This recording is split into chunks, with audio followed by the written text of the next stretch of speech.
Que biso il fallait to mema ba Rwandais tina suka. Parce que toyebi ba intention na bango. Intention na bango ceux qui ba accord wana et salamaki na avantage na biso te. Ba Rwandais balingaki bazala pressé aussi. Ceux qui otali bien depuis to banda li solo il y a accord il y a Washington président Kagame azalaka à l'est. Déjà akoma biloba loba mais akoma koloba loba pe koloba kofinga. Et là kisi que aza perturbé na stratégie na ye parce que hier mesani na moibi Rwanda tonga makapo ba piyaka ba minerai na biso na est ya RDC. L'air biso tokenda ki na ba Amerika ba accord to signaki to lobaki to komema transparence. To lobaki soki to memi kimia to komema transparence pe to kotala ndenge nini to ko créer ba opportunité économique pour ba mboka nyonso za na région. To bosa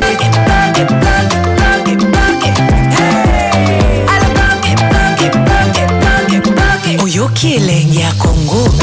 Tapez les mains, tapez les mains, tapez les mains, tapez les mains, tapez les mains.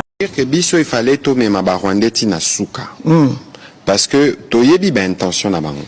Intention na bango ceux qui ba accord wana et salamaki na avantage na biso te. Ba Rwandais balingaki bazala pressé aussi. Ceux qui otali bien depuis to banda li solo il y a accord il y a Washington président Kagame azalaka à l'est. Déjà akoma biloba loba mais akoma koloba loba pe koloba kofinga. Et là kisi que aza perturbé na stratégie na ye parce que hier mesani na moibi Rwanda tonga makapo ba piyaka ba minerai na biso na est ya RDC. L'air biso tokenda ki na ba Amerika ba accord to signaki to lobaki to komema transparence. To lobaki soki to memi kimia to komema transparence pe to kotala ndenge nini to ko créer ba opportunité économique pour ba mboka nyonso za na région. To bosana te. Bakangi ouvrir. Bakangi ouvrir. Bakangi Te, na bakoti na ouvrir. Bakangi ouvrir. Te, mais ye wana lobi. Uti na monoko na lobi. Bazi ouvrir. Uti na monoko na lobi. Yo pe ni bazi ouvrir. Bakangi ouvrir. Bazi ouvrir. Ala Kinshasa. Ala kaki biso ke akoya ko fêter ya kan nini le un certain 30 juin akoya ko fêter ngona Kinshasa. C'est méchant cette histoire. Bande kona biso bazali ko fakuna bino be dialogue partage ya gâteau. Yoko pesa nga suite ya dialogue combien ba dialogue seulement na mboko. Ça ne cite pesa biso ni. Je sens un discours au boza ko développer yake ce qui muto ba bengi rebelle, les a faute na ye, les a ya l'état té. Non. L'état a la mission, a l'obligation. Peut-être Nico, voilà Nico Faye. Zanatangela pour yoka. Mission ya l'état. Parce que je vous sens, c'est comme si moi c'est de douaner. Et c'est une responsabilité na binoté.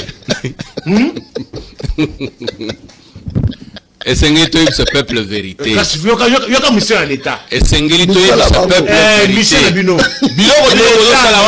C'est révolu. Yoka. On a revendiqué par ministère, il faut aller tuer vos frères. Yoka mission à l'état. Yoka mission à l'état. La personne humaine est sacrée. L'État a l'obligation de la respecter. Là, aux autres temps, on a la constitution. Mais oui. Aux temps, on a la constitution. Oui. Constitution, aux autres temps, on a nanga bien côté. Des constitutions, aux autres temps, on a nanga bien côté que la vie menée sacrée. Azar rebelle. Ah, cause la rebelle, les anyama. Yoka te yoka. Cause la rebelle, les anyama. Yoka. Nanga Nicolo, il y a l'État te. Bon, c'est le discours comme si l'État doit se. Bino bo désacraliser l'État. Mais libek ozo tanga wana si yango ndena ngazo bundela yoka te yoka mission ya l'État. Mais comment ko bundelelo ko yo moko to sape yoka mission ya l'État. Nanga à certains rebelles. L'État c'est qui? L'État c'est quoi l'État? Est une personne morale. Tu as compris? Oui. Représenté par des personnes physiques. Très bien. Et qui sont les personnes physiques qui représentent l'État? Antoine. Nana Lissus. Nani président ya Sénat nani. Et Sili. Antoine. Judith. Michel. Oh chef nani c'est qui na assemblée na président na nini na ndeko Camero comment nani Aimé Bosch. Aimé. Naba gouverneur, naba administrateur des territoires, naba au service il y a l'État où ils ont annexé la police, l'armée. Tu as compris? C'est des personnes qui sont revêtues. Et s'il vous plaît, na linga qui n'a ramené au comprendre que en dehors la baonyo sotangi wana na yo nanga nous faisons partie de l'État. Parce que bango moko sans le peuple, l'État cause l'État. Ce n'est pas le fait de citer Nanga. Ce n'est pas le fait de citer Paul Kagame. Ce n'est pas le fait de citer Kabila que le régime sera dédouané. Et il y a l'émission naïe. Et il y a une obligation naïe. Le quoi tu veux bazoboma bandekona biso. Bazoboma. Bazoboma. C'est l'État ça. Oh, badelo kwana. Bazoboma. C'est-à-dire, il y a un c'est-à-dire, bazana discours moko balingi ba contre les muteurs avant tout. C'est comme si on tue, si on prend les territoires, et c'est une responsabilité à l'État. C'est la responsabilité de l'État. L'État a failli. Responsabilité à l'État. L'État a failli à ses missions. Est-ce que tu veux le peut-être qu'il a trahi par ma propre... L'État va trahir à été. Oh! Infiltration. Parce qu'on veut... Ce qui est l'eau. Parce qu'on parle trop, il y a infiltration. Batang et la bisso. Combien de procès à votre infiltration sur ce moment-là? Combien? Nico. Quels sont les infiltrés? Batang à combo. Et combien de procès on a assisté? Quand on parle de l'infiltration, je crois que mon amboka Nico Faye Azali, journaliste, notre infiltration était tellement profonde que les lois qu'il y a un ministère à défense. Si ce ministère-là, Ezali, Penzana Sembonali, citoyen Nayango, Okokuta ba photo, non? Il y a des anciens qui ont dirigé ce ministère-là. Vous trouverez James Kabarebe, non? Notre ancien ministre à la Défense. Très bien. Qui aujourd'hui venait d'occuper une nouvelle fonction, je crois qu'en tant que conseiller en matière de sécurité à Paul Kagame. Julien Assange Ozali Kotanga Kombo, Atikala Kozala ministre, na mboka mususu ouvertement que il est de tel pays, il est venu occuper ce ministère dans tel pays. Allez-y comprendre. Ce qui s'y colle. Bon, Nazana trace n'a été. Non, Nazali ko expliquer yo. Trace n'a yé. Il a été hébergé par un pays, hein, par la fuite et la justice américaine. Mais depuis lors, je ne me suis pas investi pour n'avoir tout ça. Mais il n'a plus occupé une fonction officielle dans un autre pays. Quand je parle de l'infiltration, dans ce pays, nous avons connu pour un simple cas typique, Mokokak, pour ne pas compter en détail. Nous sommes un seul pays au monde à avoir comme un chef d'état-major, coordonnateur principal et armé Nabiso, un étranger du nom de James Kabarebe, qui aujourd'hui a occupé... C'est quelle année? Ah, mais yo, Ozali, journaliste. Le et Ali Lukuta. Vous voulez me dire que. Mais ce que Zali. James Kabarebe, il y a une situation. C'est là. Ce que Zali a solo. Ce que Zali a solo. Ce que Zali a solo. Bondoana Lukao Eba origine na yango. Oza journaliste lokola. Moi, je suis parmi les journalistes qui ont pris les risques. Yakokitati Mongata. Kende Otu Nabaye Bisayo, chef, comment s'appelle, chef Linda Sanda Wasanda. Voilà, Kende Poe Bake, Ngaye investigation autobele. Investigation technologie, hein? Insécurité, ya Mobondo ya Maluku. Mobondo Uta wapi d'abord. Quand tu l'as interrogation. Tozonga na chef d'état. Tozonga na chef d'état-major. Soki moko oe Kambaka. Oui, 1997, 28 ans. Tuna Kebayaki combien? Tuna Bango Kebayaki combien? Barwande Bakota Namboko Bazalaka combien? Baokipa ba fonction nini? Baokipa ba poste nini? Kino Lelo Baza combien? Qu'on dédonne le régime parce qu'il a prétendu infiltration. Mais, pour nous, il y a un programme 100 jours. Plus de 400 millions de dollars. Infiltration et Zarakate. L'organisation Kassi, hein? Bandele logo. Pour nous conseiller sa rame.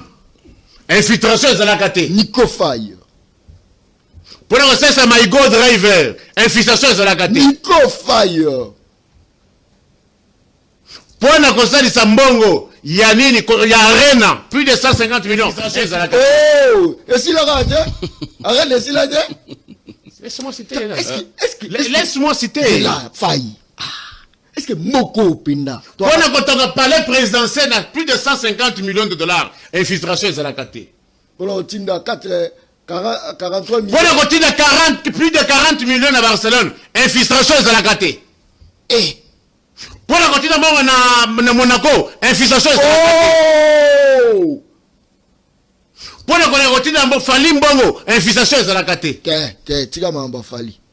Bato aliboso banani bato aliboso ya ko détourner mon nalobi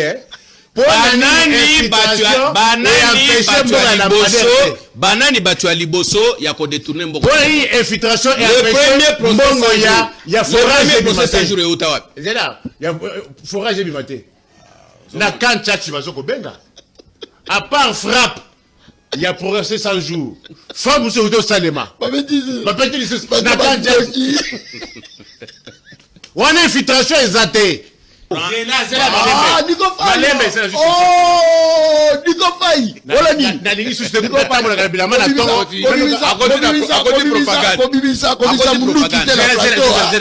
Faye. Oui. Oh yo ni. Na lembi ke na balabala ndo pasa ko. Oh ni. Na zonge na luki susu. Oh, Nico Faye. Ça c'est fort.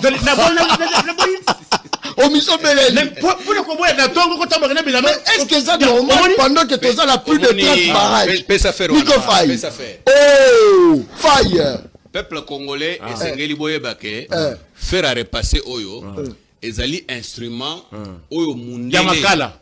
Ezali instrument yo kangai papa nangai. Ozali ozo sachane nanga. Eza faire makala. Ngano tozali ko postuler na circonscription mon côté. Ozali ko sachane nanga.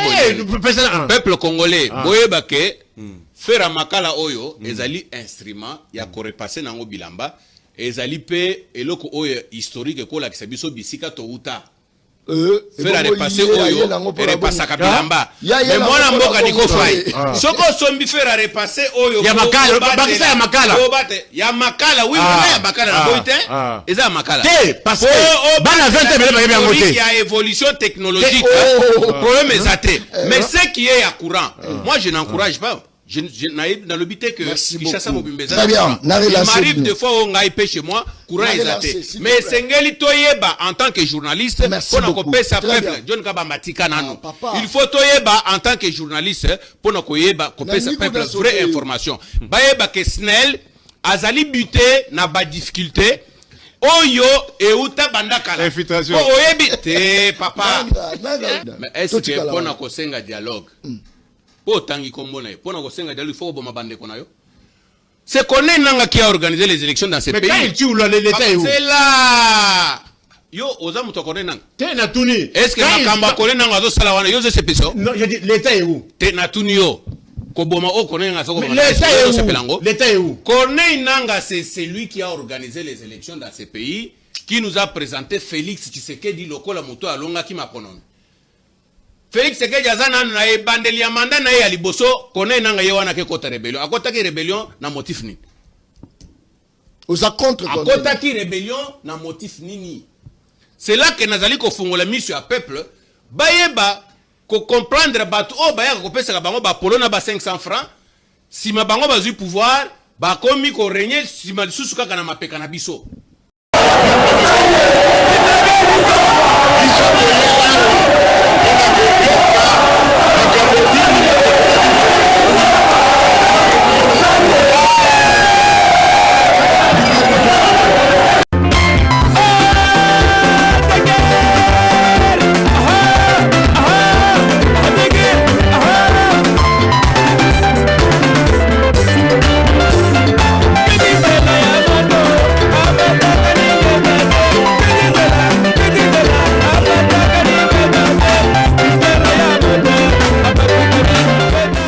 République démocratique du Congo, province du Sud Kivu, ministère provincial en charge de la communication et médias, porte-parole du gouvernement. Mise au point relative à la situation sécuritaire actuelle dans la ville d'Uvira, c'est avant midi du 9 décembre 2025.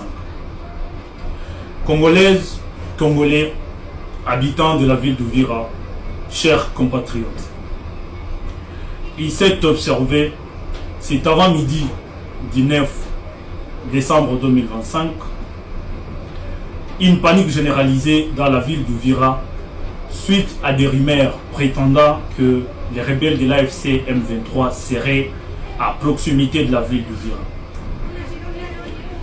Comme pour toujours, les rebelles de l'AFC M23 ont investi beaucoup de moyens dans la campagne d'intoxication, de manipulation et de désinformation de l'opinion au fin de créer une panique généralisée suivie de mouvements, de déplacements des populations et partant obtenir les désengagements de nos forces de défense et de nos volontaires pour la défense de la patrie. Le gouvernement provincial du Sud Kivu tient à préciser l'opinion tant locale, nationale qu'internationale que la ville de Vira est calme.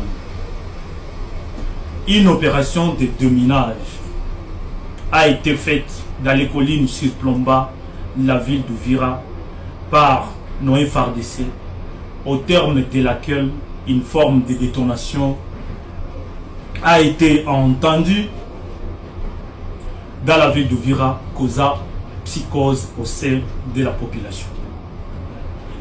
Le gouvernement provincial tient également à préciser que d'intenses combats ont opposé les FARDC aux rebelles de l'AFC M23 dans la plaine de la Ruzizi.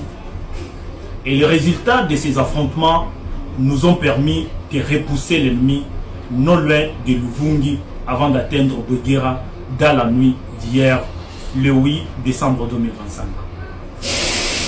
Par la même occasion, le gouvernement provincial du Sud Kivu précise que le mouvement des militaires vers la frontière de Kavivira était dû à l'évacuation des éléments de l'AFC M23 capturés lors des opérations de la nuit d'hier vers un établissement pénitentiaire sécurisé. Le gouvernement provincial du Sud Kivu rassure la population que nos forces de défense et de sécurité se comportent très bien sur les lignes de front et ne jure que par les reculs de l'ennemi jusqu'à son dernier retranchement. Enfin, le gouvernement provincial du Sud Kivu appelle la population du Sud Kivu et plus particulièrement la population de Vira à l'apaisement, tout en demandant à chacun et à chacune des habitants de la ville d'Uvira d'évacuer paisiblement à ses occupations. Faites à Uvira le 9 décembre 2025. Didier Kabi Bachizi, porte-parole du gouvernement provincial du Sud Kivu. Je vous remercie. Nous voulons un dialogue avec tout le monde sauf avec M. Félix. Il peut être représenté par ces hommes, Kabouya ou n'importe quoi, mais lui n'a plus rien à nous proposer, il n'a plus le temps.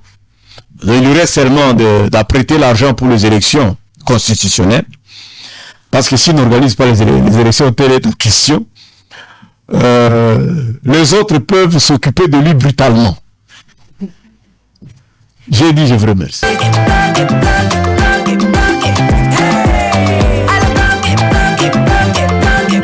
Oyoki elengi ya Congo.